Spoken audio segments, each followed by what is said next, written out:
Special welcome to the big interview, and today is a very special one because we are going to have conversation with, again, a very special person. It's one of Ghana's finest brains who have contributed immensely to Ghana's education. His contribution is immense. Now, he's not just an educationist who is passionate about Ghana's education, he's also a certified public accountant. But even more significant, and why I keep emphasizing the fact that he is a very important person as far as Ghana's education development is concerned, is because he is the founder and chancellor of one of Ghana's prestigious private universities, Garden City University. Of course, there's an institution that has existed for over 20 years now, started, as information technology and system management institution, training young people in IT-related courses, and then it grew to become University College. And just last year, 2024, they managed to get the presidential charter, and they are now a fully fledged university engaged in some excellent innovations, coming up with programs and training Ghana's youth to ensure that the country is able to make the most of them. Well, I'm talking about Mr. Albert Acquah. Is the one we're going to have a conversation with today on the big interview. Mr. Acquah, thank you very much, and I hope you're doing well. How are you doing? Pretty good. Great. Excited. Great. Wow, it's been an incredible journey you've been on. Yes. Because I was reading, and interestingly, I was looking at how you started as a messenger at the Cocoa Marketing Board, yes. And look at the level you've gotten to now, contributing to Ghana's education. Let's start from there, how it all started for you, from that humble beginning. Well,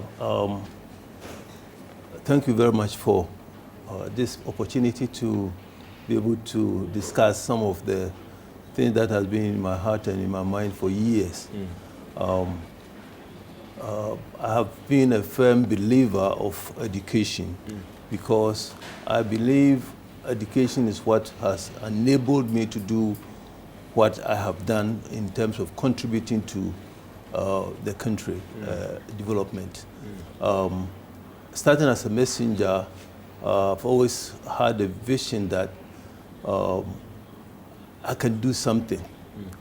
I through hard work and perseverance. So wherever I have been, that vision has followed me, and I've always been seeking for an opportunity to give back. Those people who may know me know that I am a free giver of my thoughts, my time, my everything else. And that is because I believe in human development, that somebody has to sow a seed in somebody's life for the seed to grow. Yeah. And that's what was done for me. And so I have had opportunities starting as a messenger. My office supervisor there, his name is Mr. John Osetutu. He gave me every opportunity that I needed.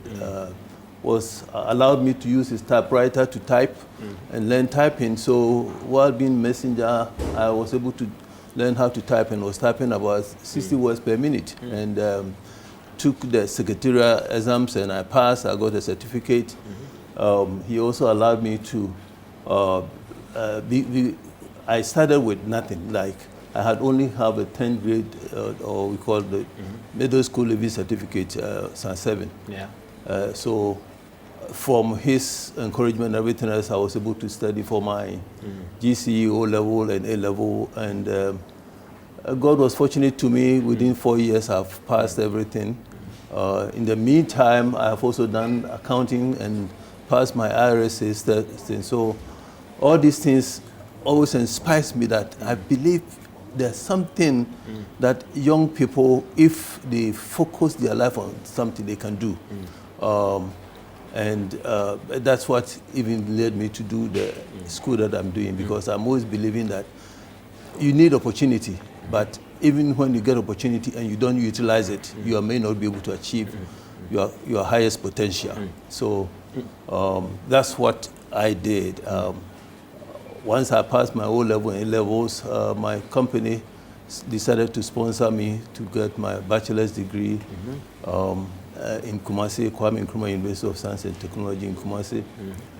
From there, I transitioned from Kumasi to Accra and got involved with Senior Staff Association. I'm always somebody who is serving. So while in Kumasi, I was the union secretary. When I came here, I was the assistant secretary to the Senior Staff Association. During the famous years, some of you were not born at that time, Senko, when we have to go and queue for sardines and everything else, I'm the one who took over and would go and collect it from GNTC, bring it to the staff club, and then share it to the officers and everything else. So that's my... Was that the period that there was famine in Ghana? Yes, yes, 1979. We've heard our fathers talk about it a lot. Yes. You mentioned that you've always been passionate about giving back and contributing to human development. I'm curious, was this informed by your childhood? Was this informed by anything that happened while you were growing up? I think it's informed by my own life. Because if you start in more like a ghetto place like I grew up, people may have to excuse me, I grew up in Swansea, which is next to the Zongo area, and we kind of mixed together. Over there, like somebody would say, can anything good come from Nazareth?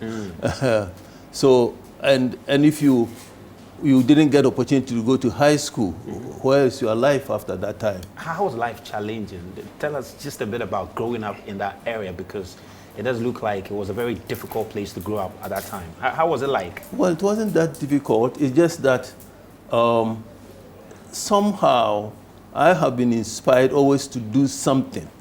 So while I was in elementary school, Form 2 or call it, I was doing shoeshine every weekend. While you were going to school, you were making time to do shoeshine? Yes, weekend I would do shoeshine, raise enough money to buy my lunch for the next week.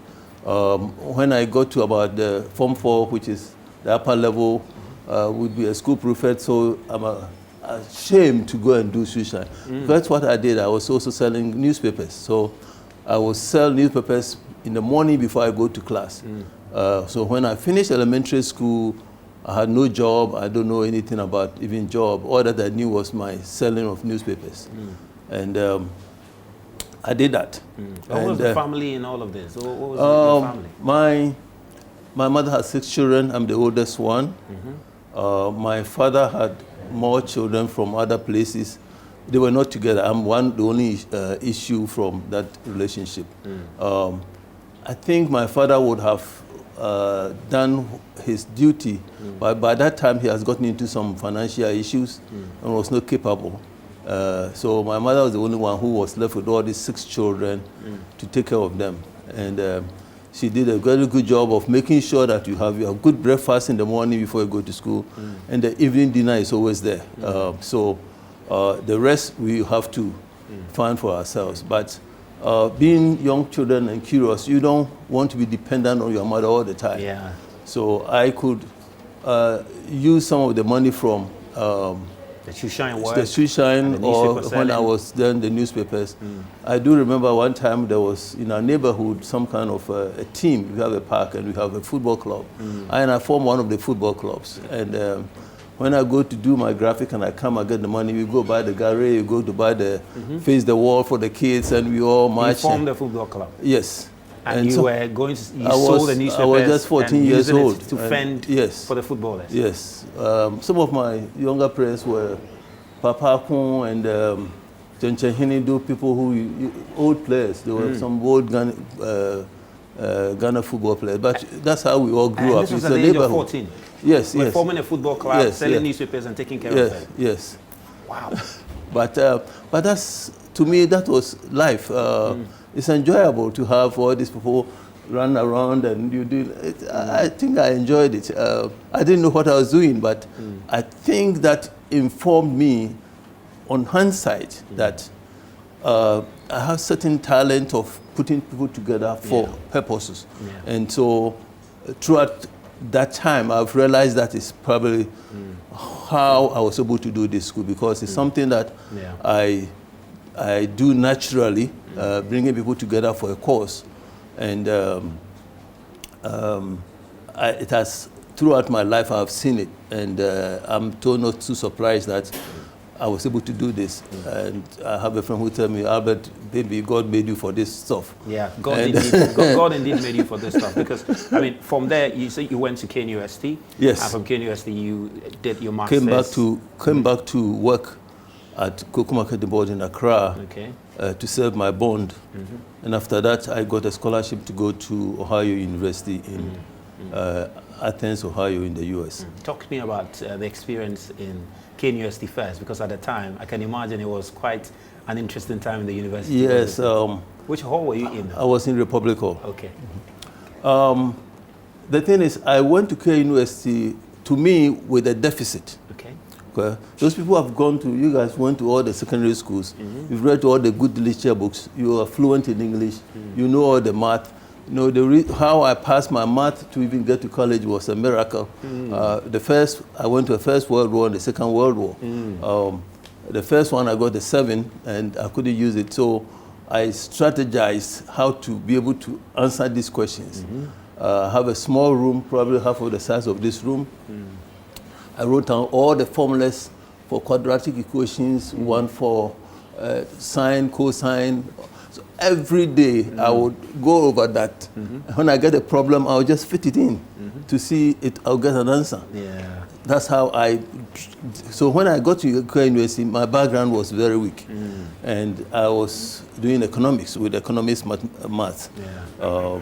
But I managed, at least I passed with a B. So it worked. But when I went, my background, because of my background, I had to focus on the studies, and I couldn't get into too much of the social life and the other things, but it was also helpful for me. Amazing. Then you had a pretty good time in Ohio University, where you went to do your master's, you got a scholarship, and you did the master's. Which year was this? That was in 1981. 81? Yes. Wow. I had a scholarship for 2 years, and I did 2 masters in 2 years. Okay. That's also the same thing about focus. Life can be very distracting in the U.S. because everything is there, plenty. The booze, you can have them. The food, you can do, all the club stuffs. But if you indulge in those things, you may not be able to achieve your purpose. And this was also a university town, literally. Almost everybody, at that time there were about 15,000 people in the city. All of them worked for the school. Half of them were students. So we focused, did a master's in economics, and I did a master's in international administration. But that was a very good place. I met some very good people, and formed very good, lasting relationships that I still have from that place. Amazing. So from 81, when you went to the university, you did your master's. I finished in 83. In 83, you finished in 83. Then from 83 all the way to 2001, that's when the institution started as Information Technology and Management Systems. Yes. And from 2001, it has transitioned, became a Garden City University College, and now is a fully fledged university, which is producing thousands and thousands of students. It's now clearly one of Ghana's biggest private universities in the country. There's no doubt about that. But tell me, what inspired? Because we know that you've always had a certain interest in mobilizing people. But for the school, though, what inspired it? Well, I believe Ghana's transformation and economic development depends on the youth and education opportunities. But before I answer that question, there are 2 sayings that have always guided me. One of them is the motto of United Negro Fund. United Negro Fund is a fund that people contribute to the black universities in the United States. And they have their motto is that the mind is a terrible thing to waste. That's powerful. And then there's another person, his name is Wendell somebody, who also said, the mind, once is informed or is introduced to a new idea will never return to its former dimensions. So training of somebody is critical. Even if it's for training of how to sew. Yeah. Once they get to know sewing, they will pursue it and go. So to me, education, and from my background, what I have said, education is the point where everybody has to have some education in something. People who go and do apprentice learn how to be a fitter. Yeah. They go in, and once they are taught how to take this spanner, it becomes a big tool for them, and that's what they can live their lives on. So to me, I've always thought the easiest way I can help transform Ghana is through the education thing. If you recall, prior to Y2K, year 2000, there was this expectation that the world is going to come to an end because the clock and computers are going to set to zeros, and that everything is going to be shut down. And at that time, there were these American companies that have been doing outsourcing. A lot of the jobs were flowing from the US to India, and that's where they process their data and everything else. So in my thinking, I was saying, wow, all these jobs are flowing past from America, past Africa, and dumped in India. Why not even a piece of drop in Africa or our own continent so that we can also develop? But on my thinking and my analysis, I realized that the reason is because we are not trained. Yeah, we didn't have the skill set. You didn't have the skill set. I do recall in my earlier years, I think when I was young teenager, we used to hear that India has so many people with degrees. Degrees, in fact, you would, with a bachelor's degree, you would just be a bus conductor. That's what we were told. Yeah. But now I can look at why India was able to develop. Because once the technology revolution came in, these people has already been trained. It was very easy to direct their attention and everything else and train them on new mechanics and everything. But we have not been trained. Yeah. We have a lot of youth who are unemployed, who have no skills. And to me, that was one of the things that motivated me to even try to come back and do something in my country. Awesome. I also realized at that time that, well, when I started, then the problem became a little bit wider for me to see. That even though I'm thinking about the people from high school who don't have a job and everything else, to be honest, my goal at that time was to be able to set up an outsourcing processing center in Ghana, so that these people, when I trained them, could find a job to do. Okay, it didn't happen, but in the course of doing my first program, which is the College for Information Technology, I started thinking that one of the problems that we were having in the country was more like, I call it the pyramid syndrome. At that time, you can see there are a lot of high schools in Ghana, there are a lot of good private high schools in Ghana. When you go to the university level, so you have a big base, almost so many basic schools, so many things.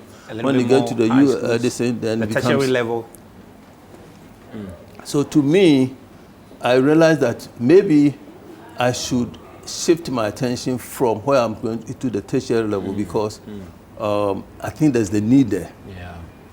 And that need also motivated me to come in and try to see what we can do. Besides, we have also accumulated a lot of resources and realized that we could not just use the resource for only train IT people, because there was more to this. And then these IT people, at that time we were doing AutoCAD, MCSC, A+. So There was also another tragedy that happens. When we opened the school, I had no little idea about what I was doing. So I just... Well, you started? Yes. Did not I have just much built the idea. building. I just did a curriculum. I just opened the school. And the next time, and had the publicity in the newspapers. The next time, accreditation wrote me a letter that I have set up a tertiary institution without accreditation.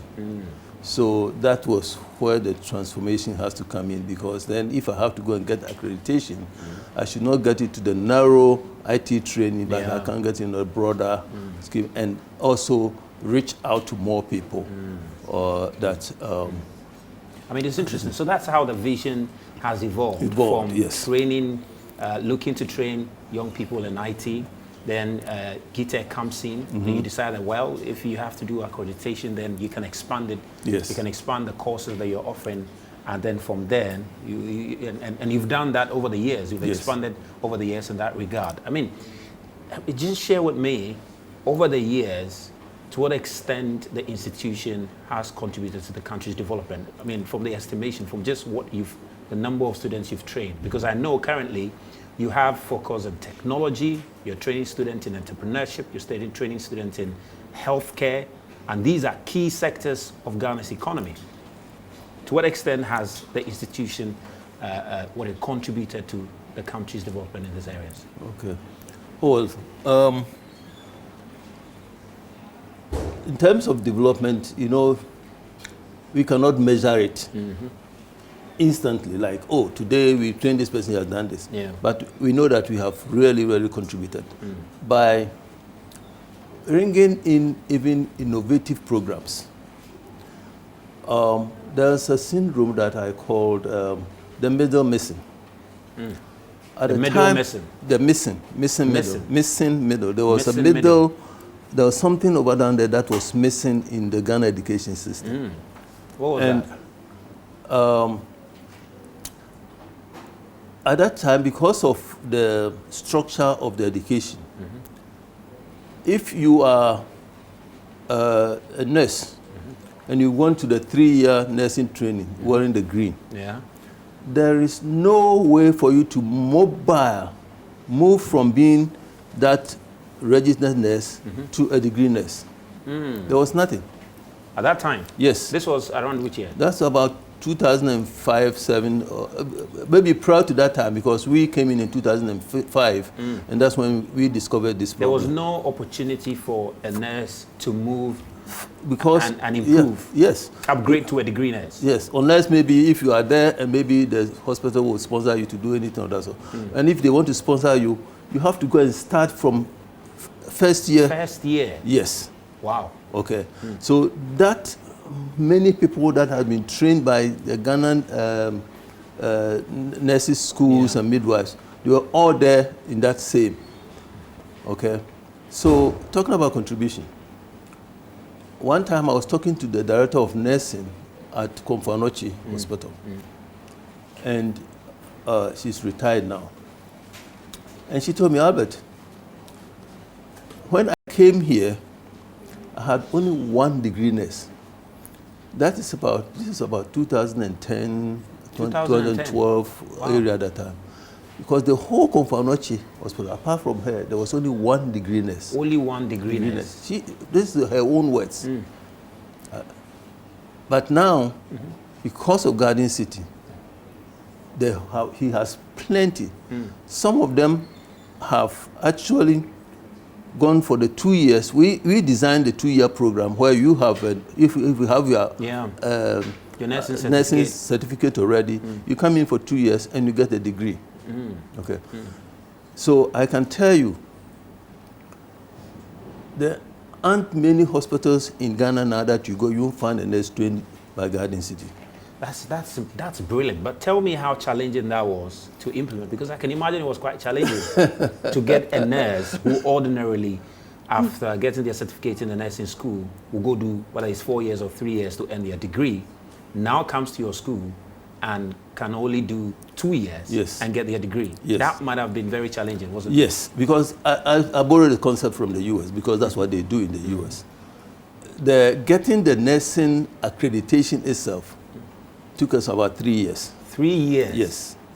Because after we've done everything, when we identify what we wanted to do, we have to build the facility and then equip it and then go get accreditation. You need 2 accreditation. You need one from, this time you call them JTech, at that time you call them NAB. And then you need the professional accreditation from the Nurses and Midwifery Council. Okay. And you cannot do, even though NAB will do the academic accreditation, you can't do the program without the professional accreditation.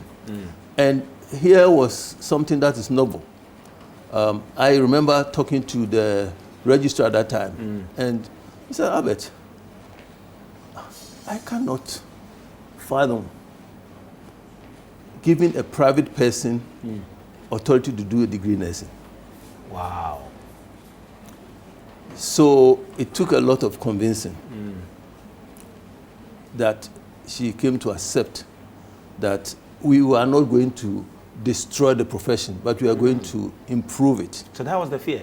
Yes. That was the fear. The fear was that, I mean, attracting students to a private institution was likely to destroy the profession. Well, of course, nursing is a very well-regarded profession. At that time, they wouldn't let anybody get in who is not the same. Legon was the only one who has a degree program at that time. Tech was just have started, but they didn't have the professional's qualification. I think Cape Coast was also the same thing. So they have even trained people and finished, but they couldn't have the professional permit to do the licensing for the people who have been trained. Wow. And so we became the first private university that did the degree in nursing. And that was, I don't know how to put it, but it was groundbreaking. Yes. It was so we had people driving from Tamale and Boliga every weekend to come down to Kumasi for classes. Wow. They will rent a bus. I'm sure some of them will be listening to this and they will come back and testify. Okay. They will rent a bus and come to the classes. Sometimes the hospital would divide themselves, the nurses themselves would divide themselves into 2 groups. So one group would come this time, get the notes, give it to the next group, and then the following group will come the next following week, and that's how they did it. When you look at how it was received by the nurses, going back, were you surprised by how it was received? Because I can imagine thousands of nurses thronged your school to get this degree. Were you surprised at how it was received? I wasn't too surprised because, as I said, these people have been trained a little bit. Their mind is just waiting for the next opportunity. There's not much you can do without a bachelor's degree. Okay. And the same thing was even with the polytechnics. Okay. The polytechnics also had HNDs. And after HND, if you want to go do a bachelor's in economics, where are you going to go? University of Ghana, they won't take you in the middle. So we provided them opportunities. Okay, so people came in, they have done statistics. They come in, we had a program in economics and statistics. They come and do it. And these people are smart. Okay. In fact, our current director of finance in our school was a product of a polytechnic. He came in with his diploma, then through our system did the bachelor's, got the first class. Most of them were getting first class. They are smart, but there was no opportunity for them to grow. Wow. So there are so many nurses who are watching us right now who credit their degree and even the level they've reached now to your institution, to your brilliance and to your courage, because I'm sure there might have possibly been others who had the idea but didn't have the courage that you had to go to the authorities and say, I want to do this. And even after 3 years of being frustrated and back and forth, you still held on to the idea you had and you implemented it. It's brilliant. It's brilliant. But I wanted to get into this space because one of the challenges that is being spoken of is the fact that a lot of tertiary institutions, all right, a lot of tertiary institutions are producing graduates who, they say, whose skill set does not meet the market need. At that time, you found a need, you satisfied it. But why do you think that challenge exists now? That we have so many young people going to university, getting degrees, but they can't find jobs in the market. Well, but we should not lose hope. Because the time is going to come when there's the transformation, and Ghana is now going to produce things like India is doing. Those people would have opportunities. They are already trained. The mind is already trained. Personally, in Garden City, we focus on demand-driven programs. Yeah, let's spend some time on that.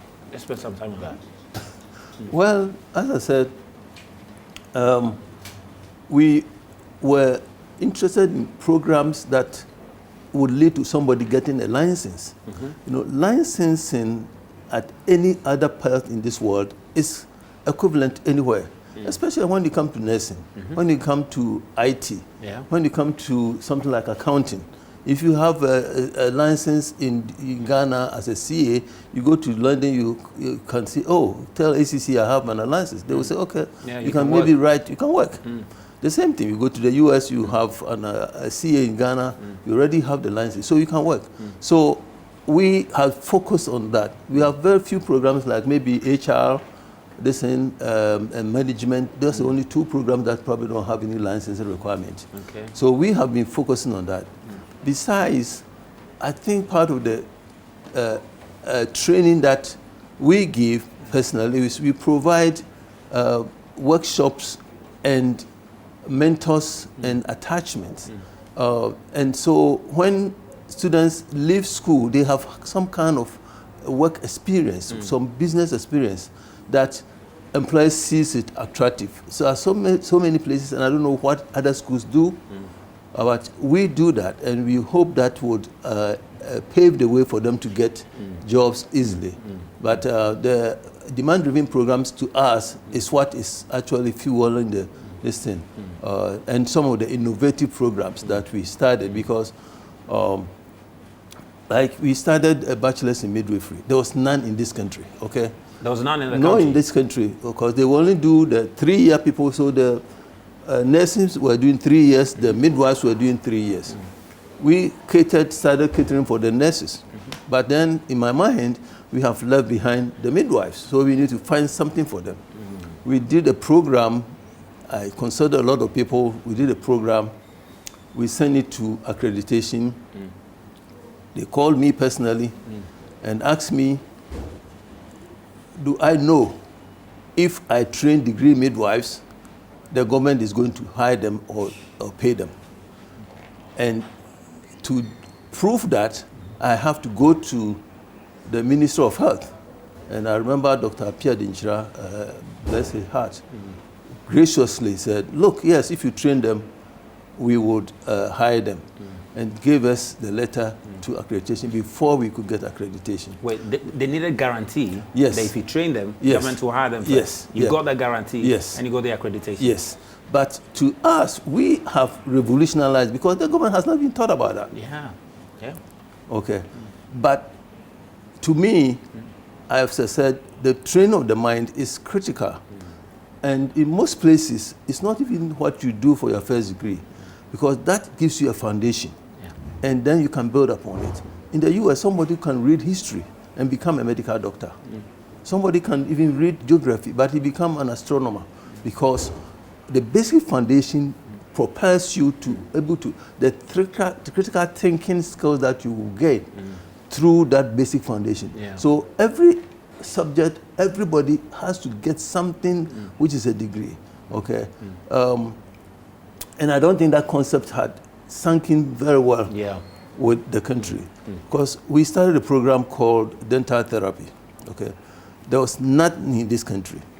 I don't think right now if there's even one university that have even tried to do it. And it's a program I borrowed from the US, because I read about it and started to look for people, and I fortunately was good to get the people who would help me design the program.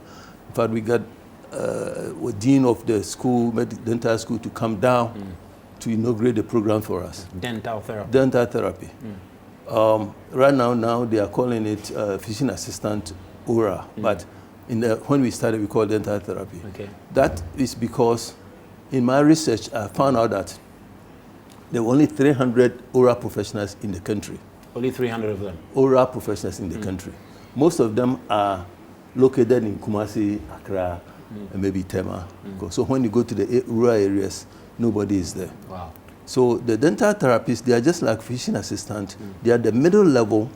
They can actually do some procedures. And if you train them, they can go to the district. If every district in this country should have one. Yeah. Okay, in their hospital, because he can do some procedure before the doctor will come in. But we started that program from the scratch. Wow. Okay. And today I can imagine you've trained. Yeah, probably, yes. In that area. You know, so that's some of the things we have done to improve on the health condition. Yeah. We don't talk too much. We don't need, people don't need to know this thing. We just, I don't like publicity. It took them a long time to convince me to come and do this interview because I don't. I just like to stay it's behind. Important. I think it's really important that people appreciate the contribution you've made, and I think that's what this interview is doing, because some of the things you are talking about, not many people are even familiar, because your courage has led to, what do you call it, introducing courses that we are seeing in other universities, yet they started from you. And talking about some of the challenges you had to go through. 3 years before you could get certification to get nurses to do their degree, you had to go and see the Minister of Health to get a guarantee before you are given accreditation to do the Bachelor of course in midwifery. Clearly, you had some peculiar challenges, and I think most of them was because you were a private institution. Yes. All right, and I believe that some of those challenges persist today. Yes. Now, share with us, at least, the key challenges as a private institution you face, and what you think government can do to help make your work easier so that you can continue to make this impact. Well, I can say that I congratulate the government. I don't think the government is up against us. It's just that we are dealing with human beings. So regulations, to me, is not a bad thing. It's actually help you to do the right thing. And so those 3 years of waiting and all those things, I don't take it like it was an obstacle. It was the process. And the process, you sometimes have to have the patience to deal with it. Most people come from the US, they do things, and they are always with their shoulders, and they think everything has to fall in place because they come from US like they are coming from the moon. Okay. But I think when you have the patience to deal with the system, you will succeed. So the government has been very cooperative. Okay. In fact, I think when we first went to accreditation board, they told us, look, we are not here to stop you. We are here to help you to be able to do what you want to do. So we guide you. So when you bring something and we say, it's not good, do it this way and that kind of things, don't get upset, just go do it. And basically that's what we followed. There are challenges because you are private. And but the government has legislations that have eased some of the things for us. The recent education bill that they passed even allowed us to be able to get through the charter process because they made the things easier for us. But there are still difficulties because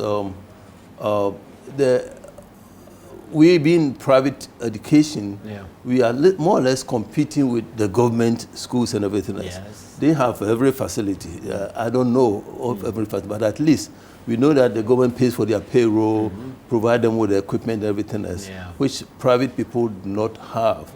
And I have to say that, you know, running a private university it's not like running your cocoa farm or your plantain farm that you can go cut the plantain and eat for yourself. You are training people for the economy, for the country, for these people. So any assistance the government gives us is not for us as institutions, but for the majority of the Ghanaians that we are training. So if there's effort, there's some fund for acquisition of infrastructure or equipment, if they know this school is doing this area in science and they can allow those other things, that will help. Okay. We also feel like right now we have proven ourselves. So the government should actually be partnering with us to develop the skills that are needed, the most critical skills that the country needs. So that kind of partnership also would help the institutions. But there's always more room for growth and improvement. Because I can imagine, look, I think whether the government likes it or not, there is no way that all the students that are coming out of our high schools, there is no way that the government tertiary institutions can absorb all of them. There is just no way. So as far as the role of private institutions are concerned, it's indispensable. So the call for government to support, I think, it's a call in the right direction. But I'm sure there are also concerns about some private institutions and some of the things that they do, which the general public also feels that maybe things could be done better, and maybe government feels same, in terms of sometimes the mode of teaching, sometimes the environment some of the students are being taught in. Is there any message you have? Because clearly what you're doing at Garden City University is exceptional, and there are concerns in other places. Is there any message you have for your fellow, chancellors or founders on how they can improve their institutions so that the call you're making to government, it could even be easier for government to assist you? Yes, definitely. We are all lumped together as private institutions, but we are also individual institutions. And individual, everybody has their focus, their motivation. Whereas I was thinking more about the young people that I want their lives to be transformed. Somebody might have come in and maybe their mind is profit, because in Ghana when they say, oh, this thing is profitable, everybody can join. Everybody wants to get into it. Yes. If you recall when we had Bijina Bontina Maker say, when the phone system came, some people started, everybody else had a small this everywhere. So there might be some of those elements. But my appeal is that, and right now we have some kind of association, and I think all of them have the mind that they want to train qualified Ghanaians. And they should be committed to that. Yes, and they are committed to that. Sometimes the process, before you can get to where you want to be, there are some rough patches, and maybe you have to go through that. Some people may not be patient enough that when they see that, hey, this time the results didn't come quickly, they will go and report it. But maybe somebody is developing a new system, and that's why something has delayed. And that kind of thing. So I was at a conference not too long ago, and there were a bunch of private universities there, all lamenting and progressing and us. And I finally thought about something. I had done some research, and I said, you know what? The best private universities in the United States are all private universities. The best universities in the United States are all private universities. Yes. In fact, they rank them separately. The Ivy Leagues, Harvard, Pennsylvania, MIT, Yale, Princeton, they are all private universities. And I read like John Hopkins, the guy who started John Hopkins. He was a groceries trader. He was trading groceries. So I'm believing that by the time he started the university, the difficulty he may have and all those things. So I said, look, we are all starting now. Private university is probably about 25 years old in Ghana and everything else. And I'm sure those people who started 300 years ago probably had the same problem. But eventually, they have become one of the best universities in the United States. So you have the challenge, but... So, yes, I'm believing that there's a future.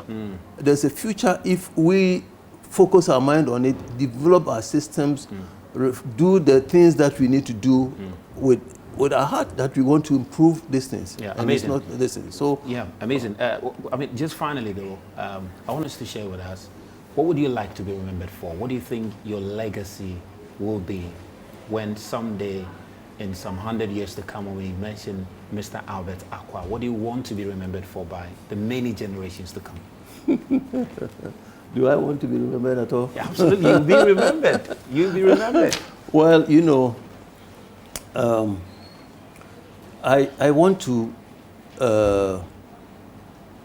be remembered that I'm the one who believed in the individual, the underserved. We don't need only the brilliant people.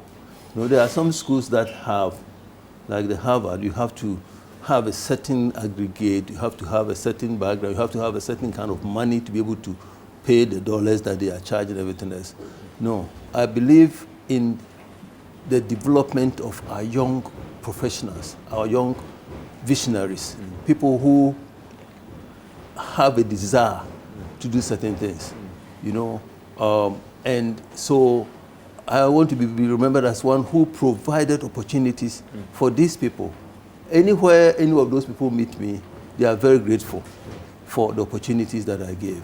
When we started our school, there was this cut-off. If you didn't make a grade 20, you may not even get to tech. Or for social science was 15, and social science is usually the lowest one, 15. After that, everybody else was dropped out.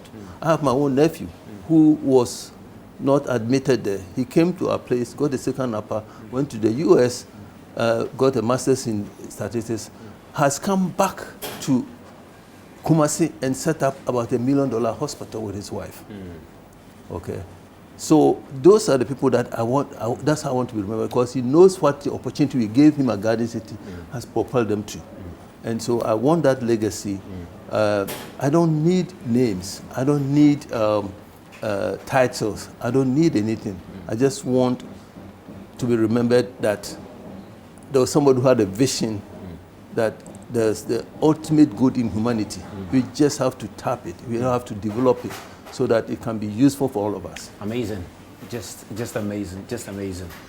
We have to end the conversation, but it's been extremely insightful, and I think we will remember you so many years to come. There's no way the development of private university in Ghana, that conversation will ever be had without the mention of Mr. Albert Acquah. Surely so many healthcare professionals who will reference you as the man who helped them to attain the heights they attained. And just before we end, I was curious, I mean, for a man who is this courageous, who is this passionate about the work, what food do you enjoy the most to make you this passionate, if any? What food? What food do you enjoy the most? Oh, my Lord. Oh, my friends know I have certain habits. Every Saturday morning, I have to eat kenkey. Every Saturday morning? Every month. Kenkey with fish or crabs? With fish. Okay. Everywhere I am, I look for it. If I can't find it, maybe I'll substitute with banku. Okay. But I want that every Saturday morning. And every Sunday afternoon, I have to get my, you know, the fufu. Okay. So those are the two. What was the combination? What do you do for fufu? Just anything. So somebody said an island is a piece of land surrounded by water. So anything that has water on it, the middle there has the fufu, I'm good. Do you like homemade, or you've got a favorite joint in Kumasi that you enjoy fufu? Oh, Kumasi. No, I always have some homemade stuff for me. Okay, yes. Great. Yeah. Saturday kenkey, Sunday fufu. Yes. And the rest of the week you can manage. You can do anything. Oh. You can give me my body appreciate, appearance with contumely, and any of those things is fine with me. I think we need to arrange one. Whether the kenkey, or I think Saturday kenkey is not bad. It's not bad, because I can imagine it's a bit warm and soft. Yes. With the fish and the pepper on the side. Yes. It looks good. Yes. It looks good. Mr. Albert Acquah, thank you very much. Thank you so much for talking to us. Okay. And we really appreciate the contribution you're making to Ghana's education. And I think that it's immense. And what Garden City University is doing to help improve our education is incredible. This has been the big interview with me, Razak Musbao, and Mr. Albert Acquah, the founder and chancellor of Garden City University. Thank you very much for watching.